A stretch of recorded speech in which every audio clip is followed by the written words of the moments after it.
Hi there, it's Caroline Kavanagh and I'm here now with tip number 16 of my stress busting advent calendar of tips. And this one is something that I'm sure a lot of you can relate to. It's about asking yourself what is reasonable. Now, often a big source of stress can be, oh, that's so unreasonable. He did that, she did that, it's unreasonable. And the basis of this tip is to actually step back and actually look at that person's reason behind why they were acting where they were. So I can remember at times, when I was getting married, a white pair of shoes was like 3 times the cost of exactly the same pair of shoes as black because they were wedding shoes.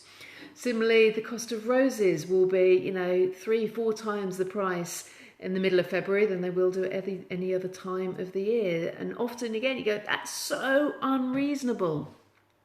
But look at it from the seller's perspective. If they're in the wedding business, they know that a bride will pay an awful lot more of something because it's for my wedding. Similarly, people will spend a lot more money on roses on Valentine's Day because of the occasion. And if you were in that business, chances are you would do the same because it's an opportunity to make profit within your business. And it may be one of very few opportunities throughout the year. And when you put it in someone else's, or when you see it from someone else's perspective, it can often help change your view on things. And when that view changes, the associated stress can often change too. Now, this is one of the ones that sometimes it can be really powerful because it's a case of, I'd never thought of it that way. And as soon as you take that, flip that view and see it from the other direction, you then can't flip it back and just see it from yours. It's there, it's on your radar, and it will change your stress levels. Sometimes, in all honesty, you will look at it from the other person's point of view and still go, yeah, I get it, but it's still unreasonable. But at least you've tried, and even in that thought process, the chances are your stress levels will have dropped down just a little bit. So this tip is more specific to certain situations and probably more poignant to things where the stress levels aren't quite so high. So in all of these tips that I'm sharing across Advent, I'm aiming to give you a whole range of ones.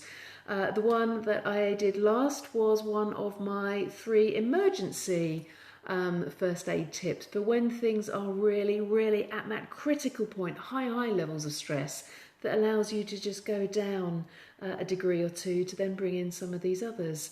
I've shared some tips that are really good at kind of preventing that stress building up in the first place. If you would like to access all of the tips, there's an ebook that is freely downloadable from my website, which is carolinekavanagh.co.uk. Pop over to the resources page and you'll see free ebook 30 stress busting tips. Throughout Advent, I am aiming to share one every day. I've missed a couple of days, but I will catch up, promise. Which will mean that there'll be 24 short videos like this one on Facebook, and also they're being uploaded to YouTube as well. So again, you can catch up on any of them, refer back to them, pick out the ones that really work for you. Because my aim is by sharing these tips to help people have more resources. We can't change the stress out there in the outside world, but what we can do is to control how we react to it. And that's very much what these tips are all about, is you being in control of how you feel about these things. Because when you're in control, you choose whether you get stressed about it or not. And that is one of the most empowering things that you can do. So I hope this tip has been useful to you. I will be back tomorrow with tip number 17. We're flying through them all. And for anyone that's kind enough to share the post, or for anyone that is prepared to like the page, they're all things that help more people to learn about these tools. And the more people that are resourced to manage the stress, the less stress there is going to be out there for all of us to bounce off of. So as I say, if you're prepared to share the post, to like the page, I'm going to put all of those names in a hat and draw one out just after Christmas and offer those people an opportunity to work with me one-to-one with my compliments as my way of saying thank you for helping me to help others. But for now, over and out, and I will be back tomorrow with the next one. Have a great evening. Bye-bye.